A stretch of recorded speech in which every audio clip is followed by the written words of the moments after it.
Sanction ঠেকাতে সবকিছু করা হবে। নেতানিয়াহু ইসরায়েলের এলিট ফোর্স নেতজাহ ইহুদা ব্যাটালিয়নের ওপর যুক্তরাষ্ট্র স্যাংশন দিতে পারে এমন খবরে ক্ষিপ্ত হয়েছেন ইসরায়েলের প্রধানমন্ত্রী বেনিয়ামিন নেতানিয়াহু। শনিবার 20 এপ্রিল তিনি বলেছেন, এমন কোনো উদ্যোগকে প্রতিরোধ করতে তার সরকার সর্বশক্তি দিয়ে লড়বে। ভারতীয় সংবাদ মাধ্যম এনডিটিভি এ খবর জানিয়েছে, পশ্চিম তীরে প্যালেস্টাইনিদের উপর মানবাধিকার লঙ্ঘনের অভিযোগে ইসরায়েলের এই ব্যাটালিয়নের ব্যাপক সমালোচনা হচ্ছিল। বিভিন্ন সংবাদ মাধ্যমে তাদের নানা কর্মকাণ্ডের খবরও প্রচারিত হয়। এরই প্রেক্ষিতে আইডিএফের এই এলিট ব্যাটালিয়নের বিরুদ্ধে বাইডেন প্রশাসন স্যাংশন আরোপ করতে পারে বলেও বিভিন্ন মহলে আলোচিত হয়। শনিবার রাতে নেতানিয়াহু বলেন,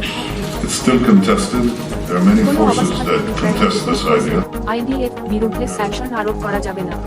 আমাদের সৈন্যরা সন্ত্রাসবাদী দানবদের বিরুদ্ধে যুদ্ধ করছে। এমন একটা বাহিনীর বিরুদ্ধে স্যাংশন আরোপ করা হলে সেটা হবে একটা অবাস্তব ও নিচু মানসিকতার কাজ। তিনি আরও বলেন, আমার নেতৃত্বে যে সরকার কাজ করছে, আমরা সবাই মিলে সর্বাত্মকভাবে সম্ভাব্য এমন পদক্ষেপের বিরুদ্ধে কাজ করব। ইতামার বেন-গভির ও বেজালেল স্মোট্রিচ নামের ইসরায়েলের 2 জন মন্ত্রীও যুক্তরাষ্ট্রের সম্ভাব্য এমন পদক্ষেপের সমালোচনা করেন। তারা বলেন, আমাদের সেনাদের ওপর স্যাংশন আরোপ হবে একটা লক্ষণরেখা। নেতজাহ ইহুদার সদস্যদেরকে রক্ষায় আমাদের সরকার সবকিছু করবে।